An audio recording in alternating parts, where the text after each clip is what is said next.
Hi, Dr. Sean again. um, okay, so most of you guys know me, but I see a few people that I don't. So my name is Danyris Dominguez. I recently just graduated from UMass Amherst with my bachelor's in African American Studies. My sessions are going to be based on colorism within modern television. So far, I have two set shows that I will be discussing. Today, I'm only discussing one, and that'll be the show Mixed Dish. And in the next session, I will be discussing Black AF, which I highly recommend you guys all to watch. But yeah, so for the beginning of this session, I will be getting into just some brief explanations of colorism. I'm sure most of us know what colorism is, but I was just anticipating just in case some people who didn't. So I'm going to share my screen and show my little PowerPoint to you all. Let's try this. Oh, okay. So can everyone see that? I'm not, well, nobody, I can't see anybody's faces, but can you see that, Dr.? Okay. I will present this. Okay, so of course, that's the title of my session.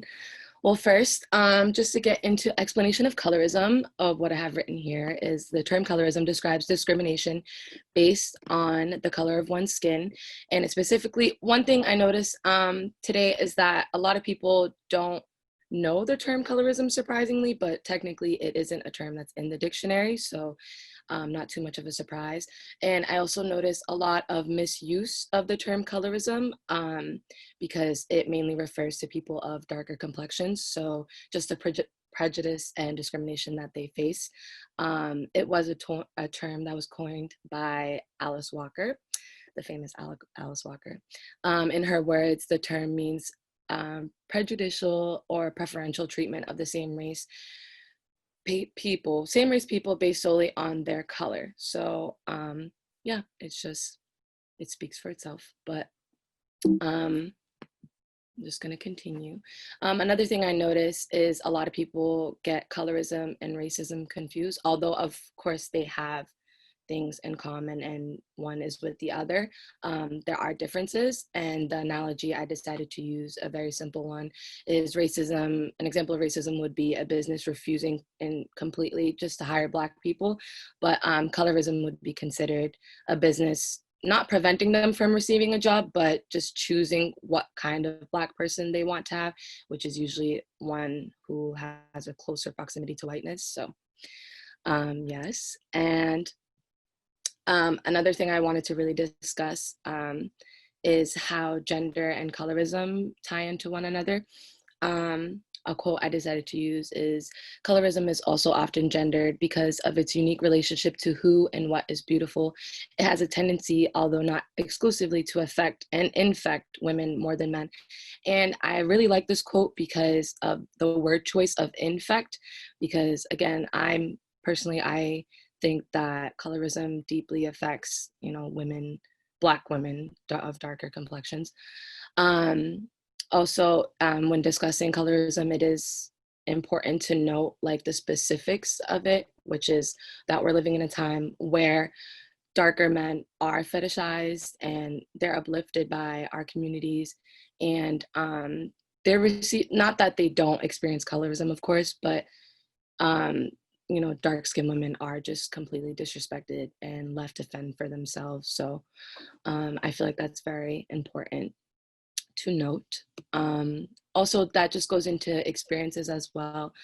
Personally, as someone of lighter complexion, I am very aware of the privileges I've hold, but a lot of my friends and family are of darker complexion, and like it's I've witnessed a lot of crazy things, and especially in high school. I recently saw a tweet, which I'm going to show on the next slide, which was really, a little too far, which was really heartbreaking to me, but it is the experience of a lot of Black women, and of course not of lighter complexion, because something I notice on social media is this fight between those who are of lighter complexion and those who are darker. A lot of people who are mixed or just, again, overall lighter complexion are having a hard time accepting that dark-skinned people do have different experiences in this world. For example, this tweet seems very general, but it is, of course, referring to those who are of darker complexion. It says, "I don't think y'all really deep how bad the hatred for Black girls was when we were growing up. You literally could see a cute guy of your own race and have to think, I hope he likes Black girls. That is not normal for any other group." And I feel like that's just an experience that is very, not universal, but just very common for, girls of darker complexion. And I feel like a lot of people don't realize that that's because of colorism. Again, because not a lot of people realize that there's a term to put on to how they're treating certain people. I took this quote from a long quote from Alice Walker, and I feel like it also just helps to show what Black women face. And although it is very broad and just says Black women, I like to think of it more of targeting dark-skinned women. So it says, Black women are called in the folklore that so aptly identifies one status in society, the mule of the world, because we have been handed the burdens that everyone else, which I bolded, refused to carry. We also have been called matriarchs, superwomen, and mean evil bitches, not to mention castrated, excuse my inability to pronounce that, and Sapphire's mama. When we have pleaded for understanding, our character has been distorted. When we have asked for simple caring, we have been handed empty inspirational appellations, then stuck in the farthest corner. So overall, I just really wanted to highlight just the Black women and darker skinned women's experiences.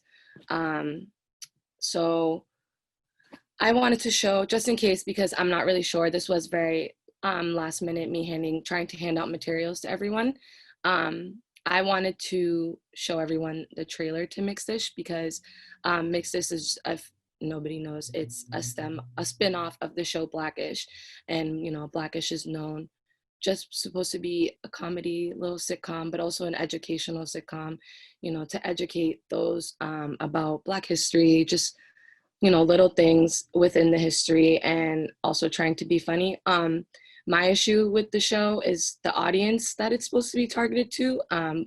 That's a discussion that needs to be had, because a lot of people I've had discussions with agree that Blackish is informative, but there's a lot of, jokes in there that, the Black community should, like, it's just like little jokes that this Mixed-ish will also show that I'm personally not really comfortable with white people laughing at, really. And also, since there's not that many of us, I wanted to ask if anyone here has seen Blackish, and if so, how they feel about the show, and if they feel if it's informative or if it's problematic, or any thoughts before I get into Mixed-ish and continue. I don't know if anyone has any comments. I can't really see the comment section. I don't know how to do that right now, but if anybody wanted to unmute themselves. I can't really see if not, I will continue, and I can just show you guys the trailer. But overall, yes. I can't see. Yes, so to your question, it's me, it's Dr. Shana Khan. Yeah. If I were to answer your question, I would say that I have seen some episodes of Blackish, Black AF, which you'll cover next time. But Mixed-ish, I've actually not watched at all. And part of it is because, I don't know who the audience is. I don't feel like I'm the audience for that show. And, this session will really help me think about whether I want to even spend my time on it. So carry on. Okay. Yeah, sorry, Danyris. No, go ahead. I can see you guys, but I can't see like any chat rooms, but I can hear you. Oh, that's okay. So yeah, also in response to your question about Blackish, similar to Dr. Shonican, I've seen more than a few episodes of Blackish. I feel like I've seen exactly one episode of Mixed-ish. And we actually kind of got into a discussion about Blackish in a session yesterday. And I think I relate to it kind of like kids films. Like, you ever seen the kids movies, and every now and then there's like a joke in there that's obviously for the adults in the crowd because they know Right. there's going to be adults in the crowd. Like, sometimes that's how I feel Blackish jokes are. I don't know how like Blackish the show's jokes are. I don't know if Mixed-ish does the same thing, but like there are some moments in Blackish where I'm like, okay, that was probably for the Black people that watch this show because other people might not have gotten it. But I think it's interesting the point you bring up about like, are we comfortable with other people possibly eventually getting it or laughing at it if we don't feel it's their right to laugh to? Right. Yeah, that's, and I personally, I will admit, like when because Blackish used to be like background noise for me, like I would just put it on to play kind of thing. But when I really started watching it, it was, I really like that explanation and like kind of like kids movies, like it's, if you get it, you get it. It's exactly how Mixed-ish is, but actually Mixed-ish is actually a little more forward. That's why I highly recommend you guys all watch at least the first 2 episodes. I'm going to explain what happens in them. I personally think, Blackish is, I guess, doing what it's supposed to do, but I found that the majority of people who watch it are those who are like of ages like 40 and up, and like white women supposedly. So that's something to think about. And so real quick, well, actually I'll explain more a little about Mixed-ish, but of course for most of us, I assume, because this didn't really have that much advertisement. I'd never watched the show until I decided to make this my topic. So again, it's a spinoff of Blackish, and basically it's telling the life of Tracy Ellis Ross's character Rainbow, and because she's clearly visibly mixed, and it's just supposed to be what it's like to be a child who has a Black parent and a white parent, and it's very interesting to say the least. But it just, personally, before going into the show, I had hopes of, the discussion of colorism and how, those of darker complexion are, what they face in our society. But it doesn't really do a whole lot of that. And Blackish didn't really either. That's something I noticed. I feel like these shows are using their platforms, I guess, in the right way, because they do give like little history facts that you don't really learn in the school systems. But I just believe that they could use their platforms in a little more informative way. And yeah, I'm just going to show the trailer real quick for you guys, just in case you didn't watch the show. It gives like a little, it'll give you guys something to work with. But let me just play this real quick for you guys. Hopefully you guys can all see it, because I know most of you guys are on phones. So I'm going to play this real quick. Oh, sorry. Just new with the Zoom stuff, guys. Okay.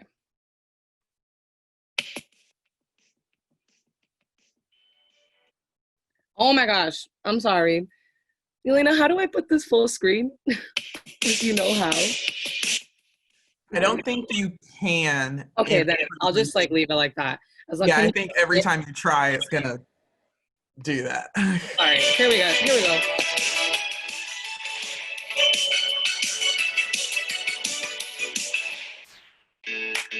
Hi, I'm Rainbow Johnson. I'm a doctor, a wife, and a mother to 5 beautiful children.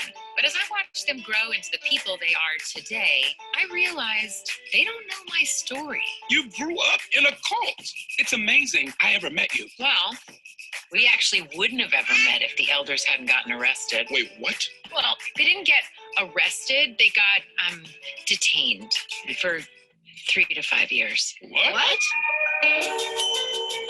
In the summer of 1985, I was 12 years old, and I was living with my family on a commune.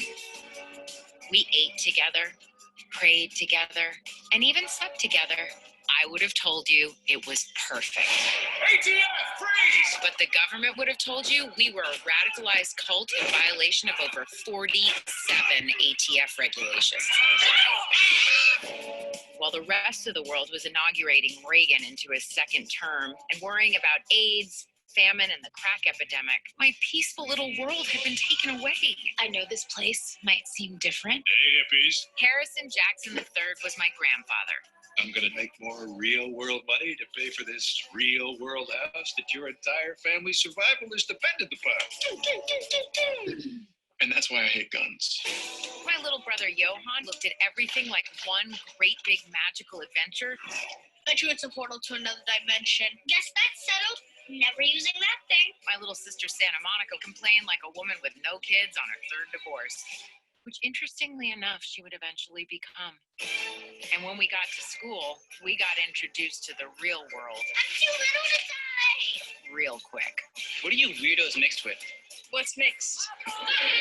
My parents had sent us out into the world with absolutely no warning that being mixed was even a thing. Imagine being the new kid when no one in the world is like you. But you have to understand, today's mixed kids can look up to rappers, ballerinas, athletes, a president, and a princess. The only heroes we had were DeBarge. Don't worry about what other kids think. They're idiots. And I want to be one of them. I want to be an idiot so bad. Tell me you didn't send these babies to school looking like this. What's wrong with how we look? Sweetie, you know Auntie Dee Dee loves you very much, but you look like a runaway house slave. No, The world smacked you in the face today, didn't it? You can tell me. It did. It really did. in the summer of 1985, We are living in a material world, and I am a material girl. I was 12 years old. Guns. Relax, hippie. Water guns are every child's Second Amendment right.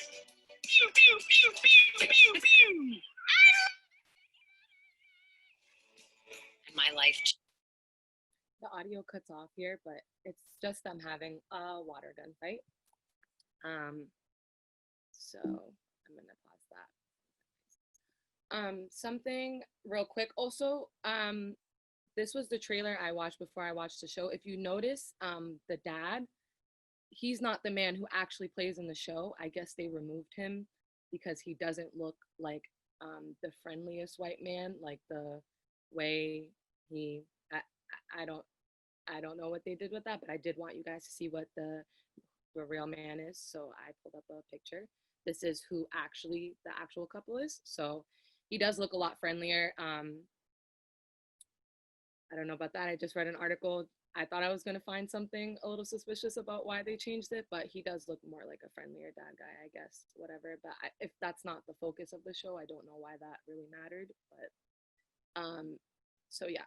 So I'm going to stop sharing my screen so I can dive into my notes I'm not really sure how to, oh, right here. Okay. So first, I would love to hear what you guys thought about the trailer itself, especially if you haven't watched the show yet. Yeah, if anybody wanted to give their little opinion.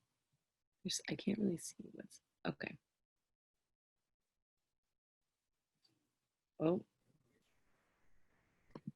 Based on the trailer, Danyris, Yeah. I don't think I want to watch this show. I don't know. It just seemed very. There's another show on Netflix called. Oh gosh, I've forgotten what. It's about this woman who was caught by.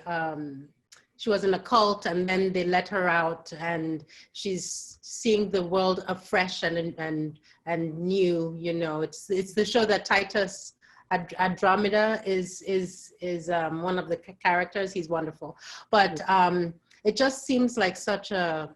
And then to me, it sort of privileges mixed identities as the identity that is most vulnerable. I don't know. That's just how it comes across to me in that trailer. I don't know if the show is what it is, but I'm really thrilled that Letitia is on this call, because she's been coming to a number of our Zoom events, and she's in Brazil. So it'd be interesting to hear what she thinks also about Blackness mixed blackness, and so on as it relates to Brazil.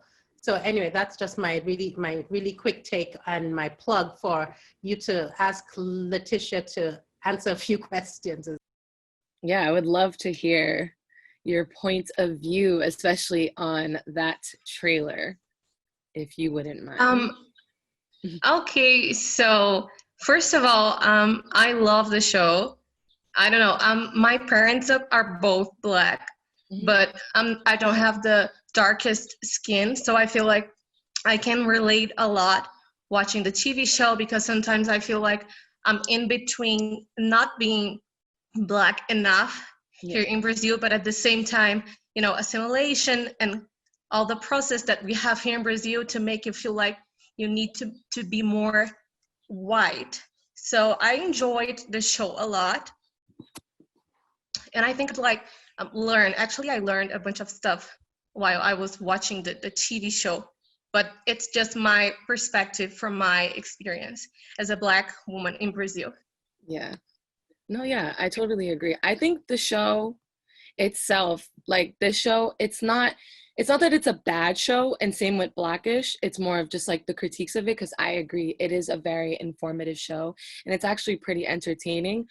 But there are a lot of things I noticed that were like super problematic that I feel like should be discussed. But thank you for like, you know, talking and stuff like that, because that's interesting to know. Like, it's cool to know that you're in Brazil too. That's awesome. So yeah, I was gonna say, so like I said, I've only seen a couple of episodes. I gotta say, I don't dislike the show. I'm not very good at keeping up with TV shows anyway. So even if I loved it, I probably wouldn't be caught up on what in the world was happening in that show. But there was a part that I thought was very interesting, because the wife, Rainbow's mother, is a darker skinned Black woman and the husband is white. So living on the commune, apparently, like, it was very like, oh, race doesn't matter, yada, yada, yada. And then they go out into the real world and there is some friction between the parents, because she's like, I'm a dark-skinned Black woman and that's going to affect the possibility of me getting a job and like all these other things. And I think he even doesn't really want her to get a job or something like that. And so I did like it for that aspect. Like telling the mother's story, because also I think when we put it in terms of like the time period, like this is set in mid 80s and there are flashbacks to like the early 70s, like when Rainbow is 12 in 85, 87 or something, so like mid 70s when she's born. And I thought it was interesting for that aspect. And I think it is interesting for like people that are watching that are mixed or maybe of lighter complexions and see it a lot outside right now. But there was definitively a moment like in America where like being mixed was like a super minority, you know what I mean? And even being a light-skinned Black woman was like not rare or like exotic, but just looked at even fundamentally differently than I think we look at it today. I remember my mother, like after moving from Texas, Louisiana, because we're Creole, to South Carolina, where there are mostly African-American, dark-skinned Black people. She's lighter than me, but not light-skinned as I would say. And even she got a lot of questions about like, oh, you must be mixed, or, you know, oh, she has long hair, she's not completely Black, and like all of these other things. And so I'd be interested to hear like Letitia's point of view and like the point of view of maybe those lighter skinned people that were growing up in the 80s and 90s when like Black supposedly looked a certain way. Not to say like, and kind of reference to what Dr. Shonikin was saying, was that like being mixed is like the most vulnerable state to be. Because I don't believe that, but I do believe there are privileges in being mixed today that may not have existed, especially among kids that are cruel no matter what, like in the 80s. Yeah, I completely agree. Especially with that part of her experience as a Black woman getting a job, because again, for the show, basically, because I know a lot of you guys didn't watch it, but for those of us who did and stuff, so they were on a commune, so it's like a very kumbaya, very calm, like they didn't really have these kinds of discussions on their commune, and they were just thrown into the real world. And as you can see in the trailer, some interesting aspects of it though, is again, the reason I chose the show is the way they're choosing to use their platform, because I feel like in today's climate, of course I know it's for entertainment purposes, and it is set in the time period that it is set in. I feel like the show can use a lot more to discuss certain issues, because along with Blackish as well and Grownish, there's like little skits of fun facts, like they give a fact about affirmative action. It's like little slides of, and like snippets and clips of you know, just history behind certain terms, and each scene also based off of each scene. Something I did want to discuss, also, you guys didn't get to see most of his character, but towards the end, you guys saw the grandfather who comes in with the water guns. He is used, this is where it comes in for me, where this is bothersome to me, where the audience it's targeting. Of course, like when you see it, it's like, it's hopes of targeting those who are of mixed races, just like Blackish is hoping to targeting a Black audience. But when you look at statistics and views and stuff like that of these shows, it really is mostly white people, just white people watching, not just white people, but that's the larger audience. And the character of the grandfather, he is a racist character, a very openly racist character. And I find myself forgetting that the show is set in 1985, but that's very important too, because all of this, everything that's portrayed in the show hasn't, except for one that I will get into, the way mixed children are demonized in the show. That doesn't really relate to today as much, but the racist grandfather literally says things like, oh, they were trying to go, like the father was asking, oh, are you buying us something are you taking us on a yacht? And the racist grandfather made the comment towards the mother, who, as you guys saw, is of darker complexion, is a Black woman, says, oh no, yacht clubs are for people who came here on the top of the ship. So that show has a lot of that kind of, I don't know what you would call that, those kind of jokes, more than Blackish ever really had, which the show is centered more of Black families, but there's a lot of that, and there's more that I will express, but I really wanted to get into how the mixed children are portrayed, because again, although it is shot, the idea it is taking place in 1985, and like Elena said, I'm sure that back then those of mixed race were looked at a little differently, just because that was, you know, coming around the time of like the Loving Act wasn't really passed, which is the law of allowing interracial couples to marry. That wasn't really passed till I believe 1967. I could be wrong on that, I have to double check that. But so again, of course, mixed children were looked at a little funny, just because it was thought Black and white people should not be together. But again, I'm more focusing on how they're choosing to discuss, because I believe that it is more of an identity crisis that we're discussing. That might just be an opinion of mine, but I think we're comparing the identity crisis and experiences of mixed children to the harsh realities, without even discussing the harsh realities that those of darker complexions face. I've only watched, I believe, 7 episodes now out of 23. But within those 7 episodes, there haven't really been much discussion or bringing up like skin complexion. So other than white versus Black. So something that you guys saw in the trailer was the dark-skinned Black boy coming up to them and asking, oh, what are you weirdos mixed with? And everyone laughing. Something that I'm noticing along the show is that a lot of the dark-skinned children are being, I don't want to use the term demonized because that is harsh, but they are being portrayed as bullies, like severe bullies to mixed children. And that is bothersome to me, because that is not the experience that we are dealing with today. It's complete opposite, actually.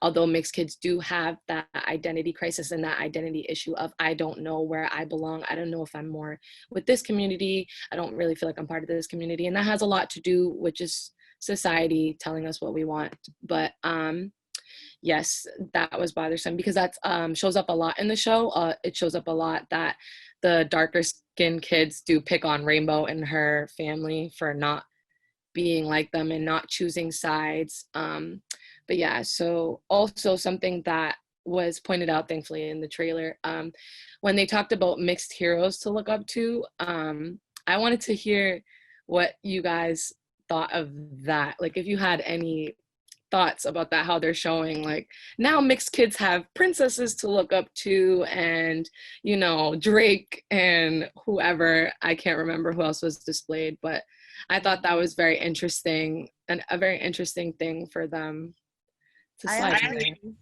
Oh, go ahead. I actually was also drawn to that part of the trailer. This has been, well, I have two different things to say, but going off of what you're asking,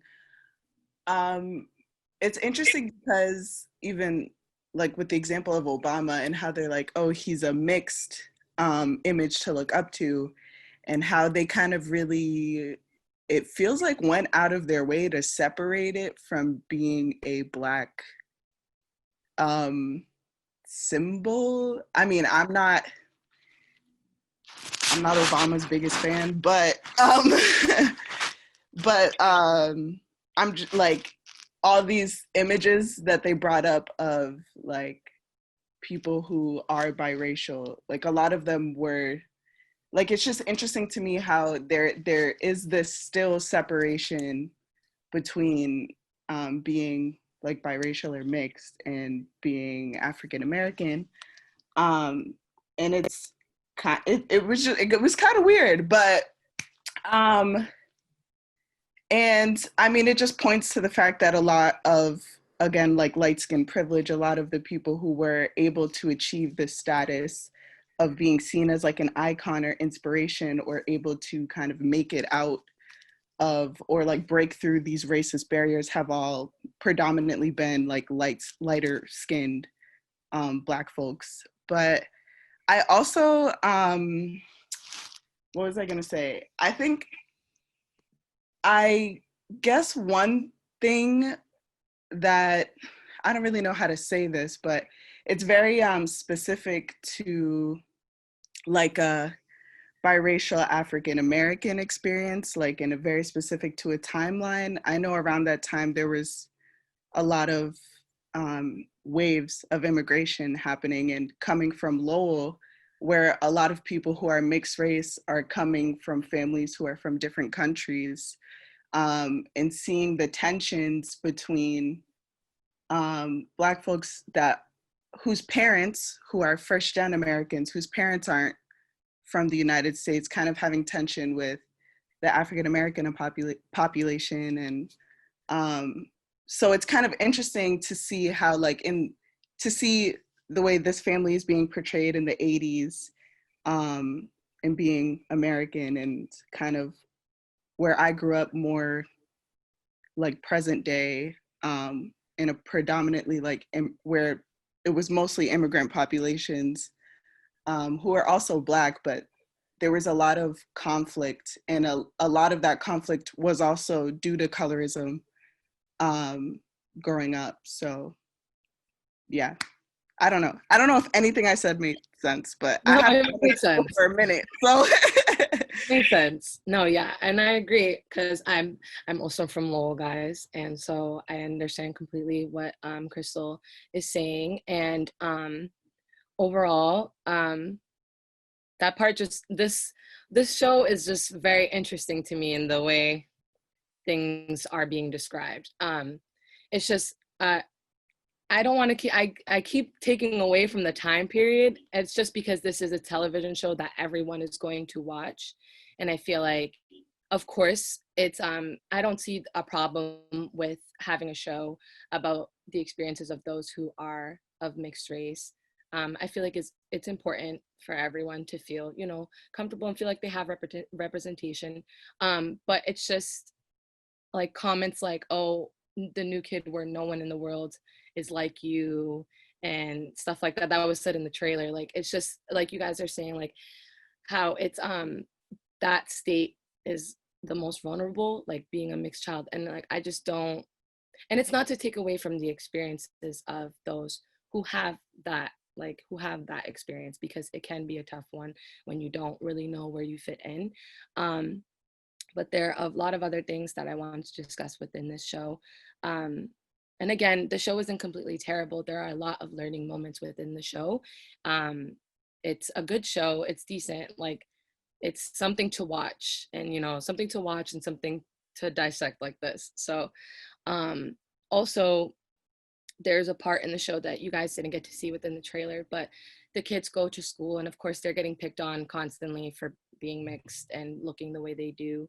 And the father, so they come home, and basically they're left to choose sides. At like, they have all the kids, white kids on one side, all the black kids on one side, and they decide to pick. Two of the children decide to pick, and one of them picks white, one of them picks black.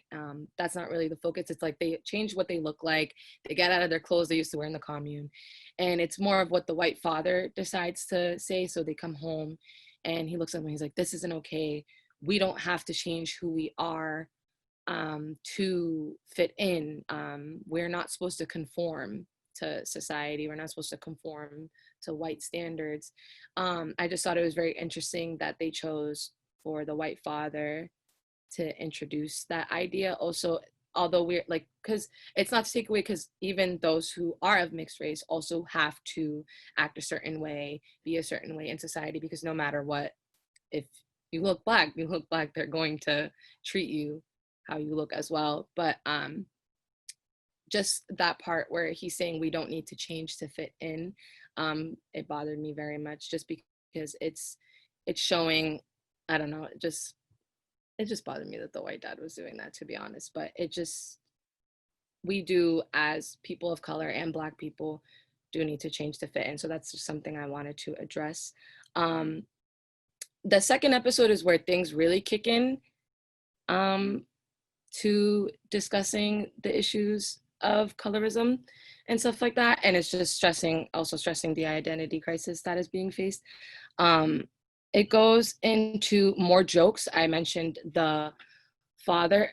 Also, just side note too, I'm sorry guys, I speak all over the place, but side note, again, the show is supposed to be about the experiences of being mixed, but I feel like it's not really focusing as much on like the physical features of it. It gets into hair and stuff like that, but it doesn't really get into complexion as much. I will discuss how it gets into everything else but the complexion part. But like the grandfather I did mention earlier, he makes another joke of how basically the mom, as you guys saw, she said that she's going to take the bus to work.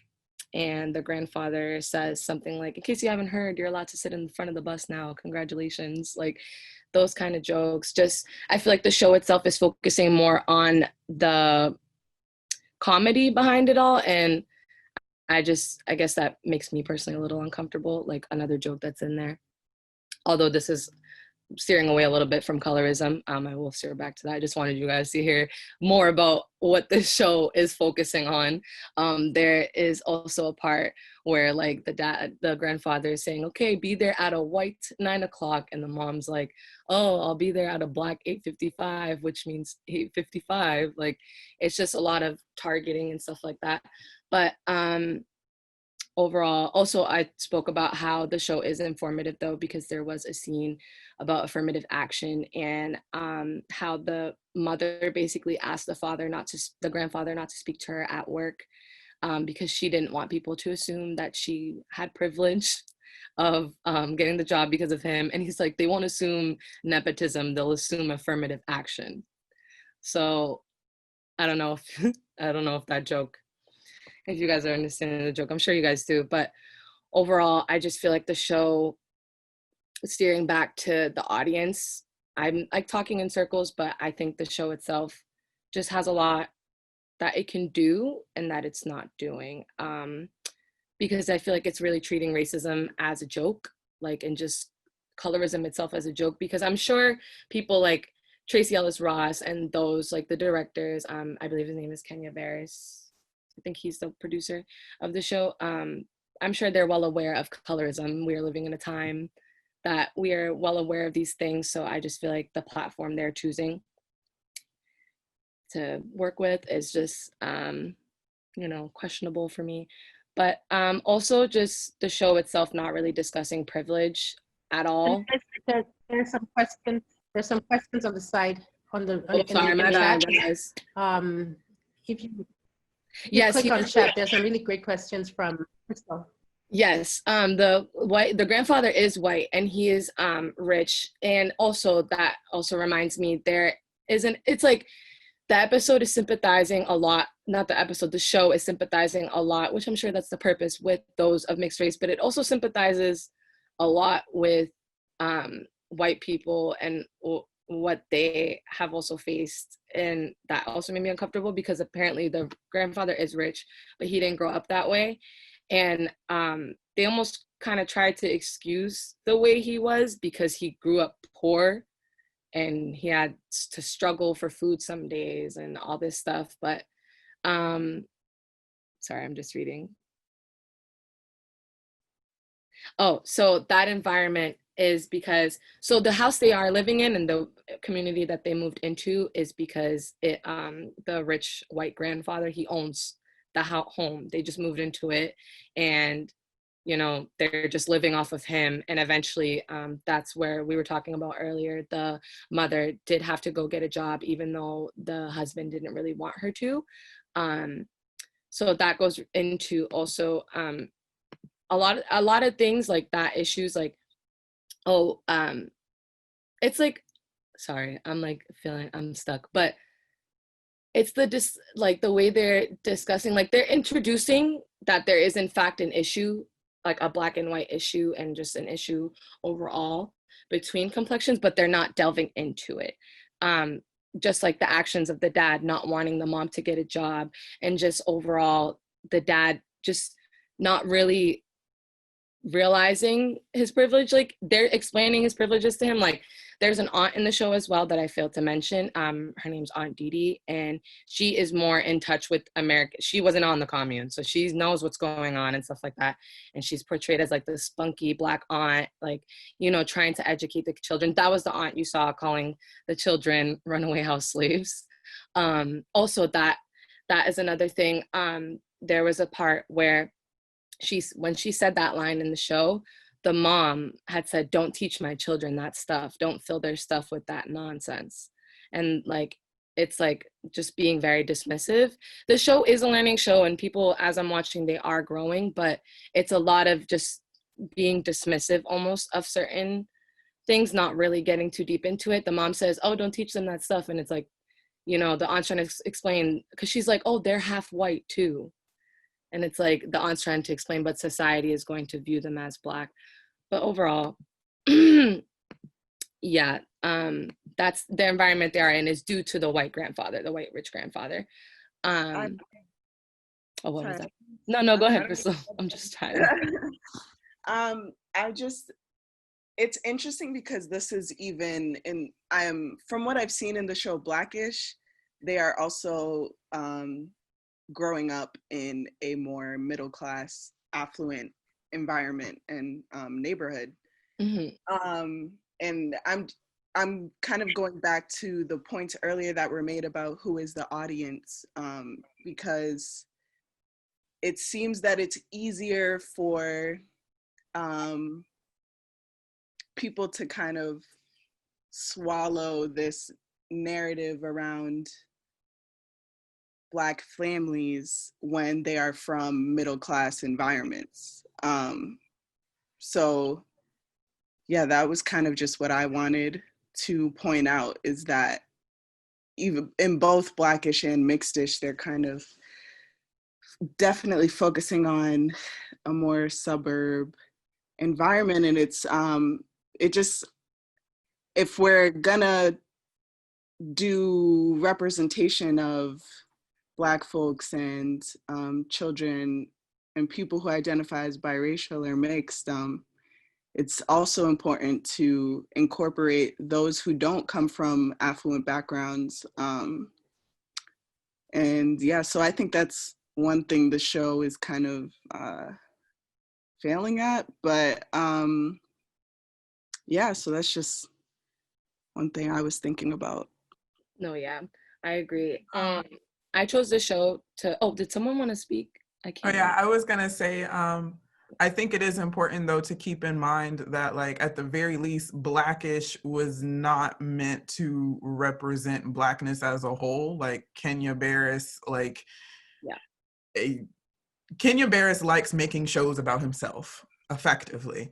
And so Blackish, he's even been on record basically being like, this is kind of how I felt about my kids. Like I grew up struggling, you know, as a Black man. And then like, you know, I made money and now I have kids and I feel like my kids are Black-ish because they're not acting the way I was acting as a Black youth, and they're not, like the whole premise of the show is effectively like the father learning that like his kids are Black even if they're not struggling horribly, you know, and it's kind of odd in that way.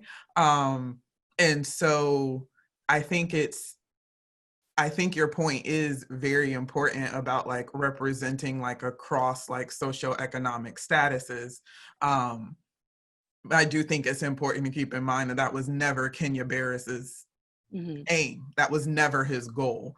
And I think even with Mixed-ish, I wouldn't be surprised if really that is more so about like, because a lot of people came for Kenya Barris about like, why are the wives in your shows always light-skinned or mixed?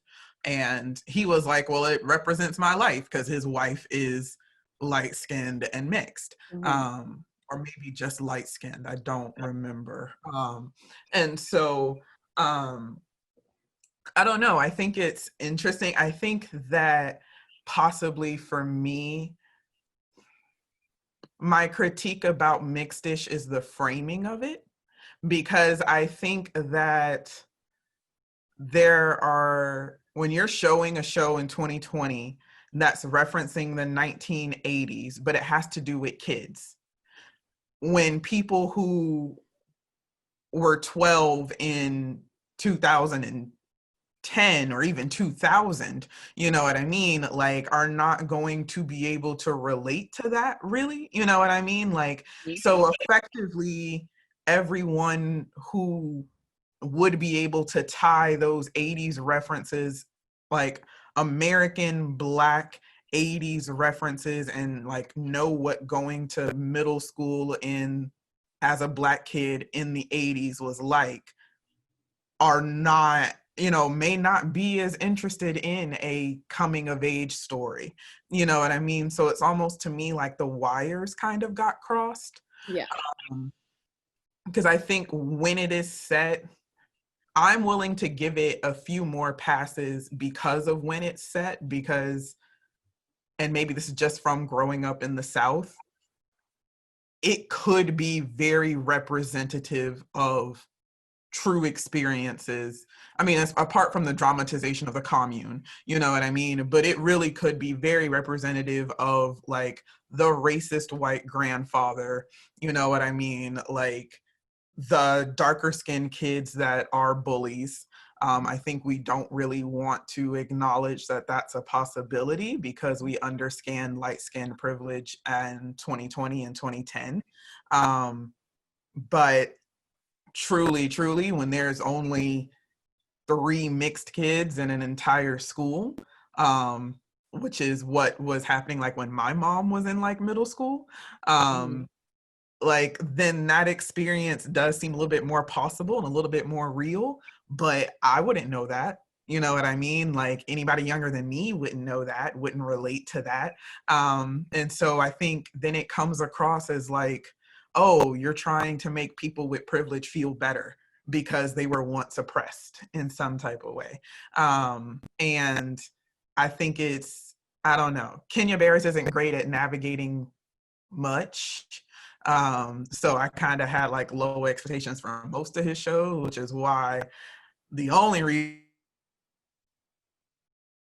I've watched Black AF, your session and Terrell's sessions have to do with Black AF because I really planned on staying away from it.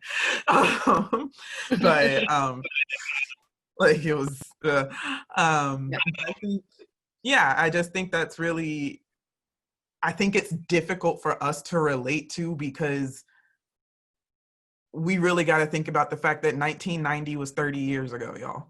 Like, so 1985, Black kids, mixed kids, Black experience, mixed experience, you know what I mean? Like all that, it just was different.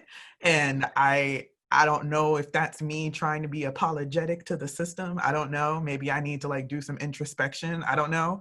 But I don't know. To me, it's a show that if I look at it just as entertainment, I'm like, okay, Yeah.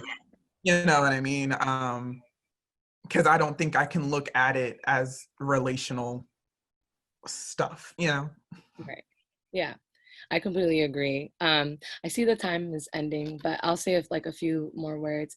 But exactly, I completely agree. And I noticed that about Kenya Barris because in the next show that I did want to present, which I will be a lot more organized with, Black AF, something I noticed is just even watching the trailer, which I'll show just in case, just to give you guys a little more interest and so you guys can see what he's doing in that other show. But it's just, I really wanted to get into this because again, it is setting place in the 1985 era, but it was just interesting to see the perspective that they chose to do it because it wasn't his experience as like it was Rainbow's experience voiced by Tracy Ellis Ross, which that's why I think I'm a little more like, you could have did a little more with it because I agree he does love to talk about himself and use his own experiences, but this is, you know, just the focus. Also, the one thing, like,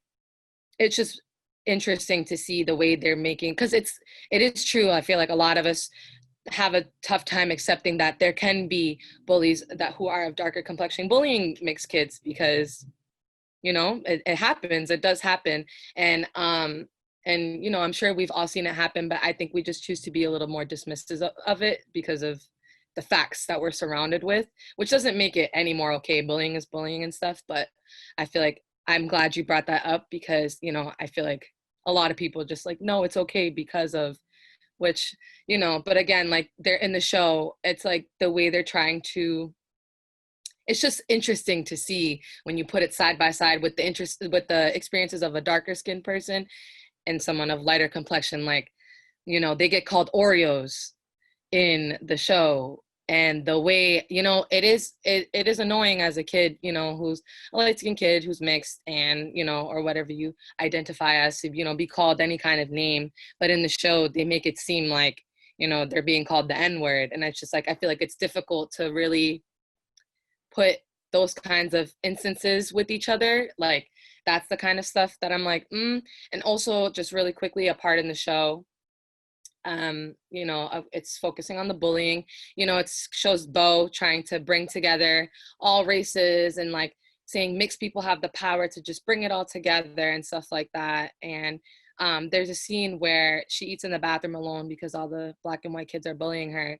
She comes across a white Latina.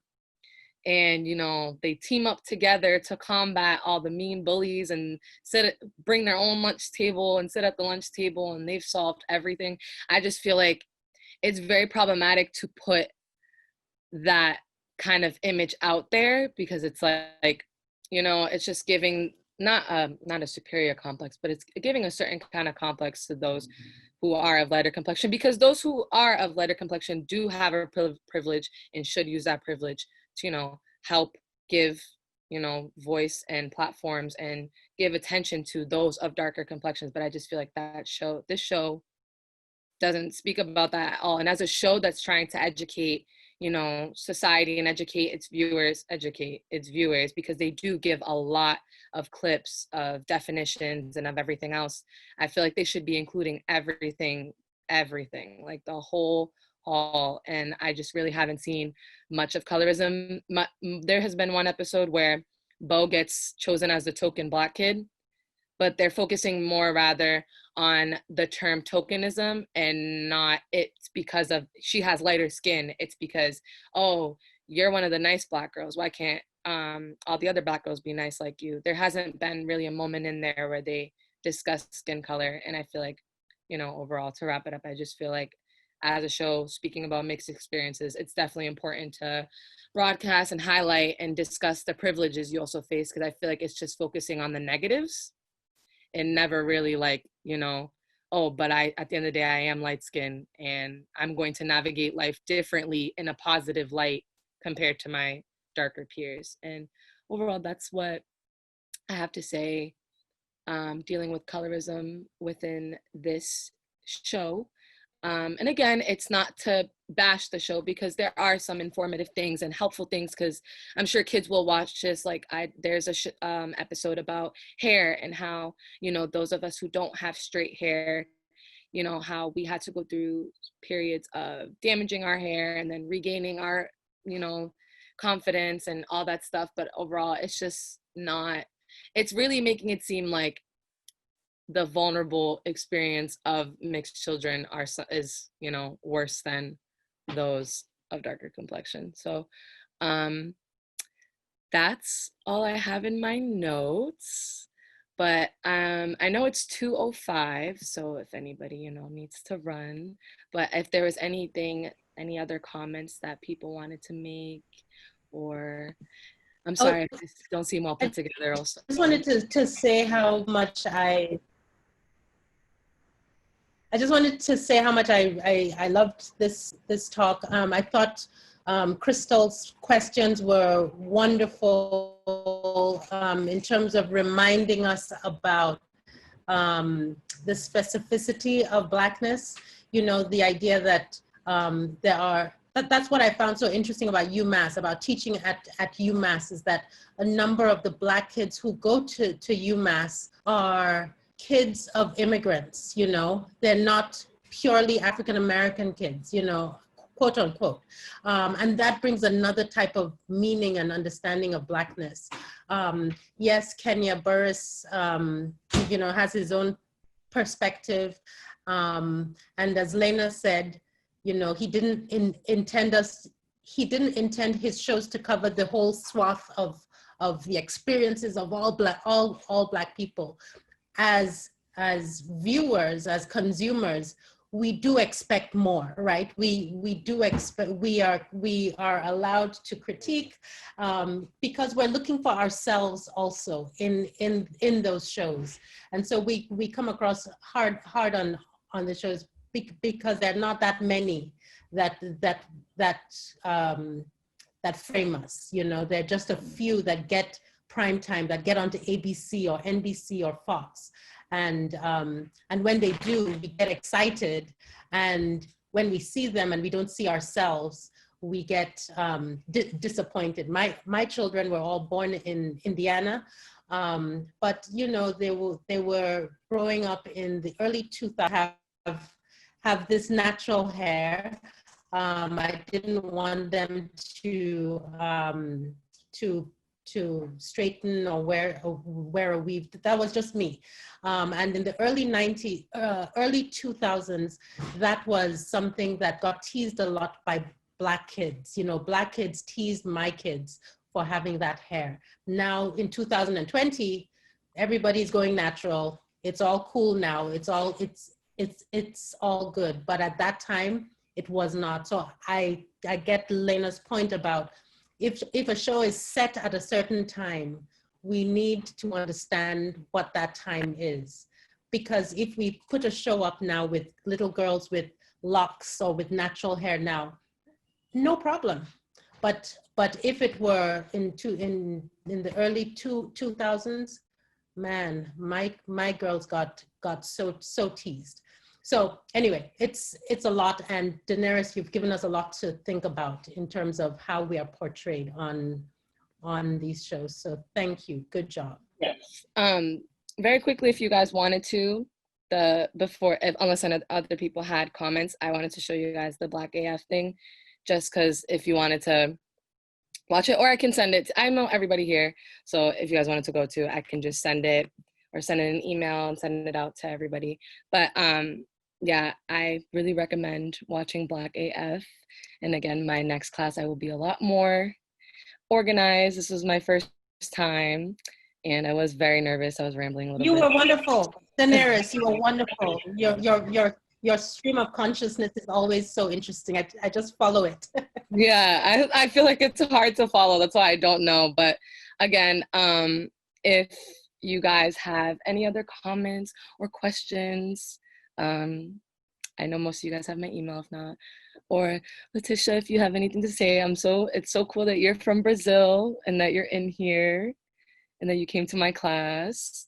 So thank you for that. But yeah, I don't know if anyone has anything else to say, but if not, I don't really have much else. Letitia has something to say. Hold on. I just want to say that this was such an informative conversation. Like, I feel like I really learned a lot about my privilege, you know, so just thank you guys. It was amazing. Of course. Thank you so much. That makes me feel good because I have no idea. I appreciate everybody's kind comments. So I hope to see you in my next class, especially because I recommend searching up the Black AF trailer on YouTube, everyone, because it is on Netflix. If you guys all have Netflix, if not, I can help somebody figure that out. But again, I appreciate everybody for joining me. Thanks, Danyris. Yes, I'm not really sure what I do next. do we just disperse? Layla will end it. Okay. Well, then I'm good, and it seems like unless anybody else has anything else, nobody has said anything to me. But all right. Well, thank you so much, Danyris. That was a great presentation. Thank you, everyone.